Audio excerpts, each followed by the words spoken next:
How to hard reset a Philips WelcomeEye Connect 2 in case it is not working.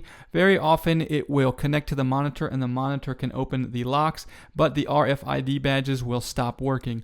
In that case, you'll need to basically reset the external unit and then re-add all of your badges. This is for security reasons, as this is the outer unit. Sometimes this needs to be reset and have the badges added back. This can also happen if it fails to connect to Wi-Fi. You may need to reset the outdoor unit before connecting the indoor unit to the Wi-Fi.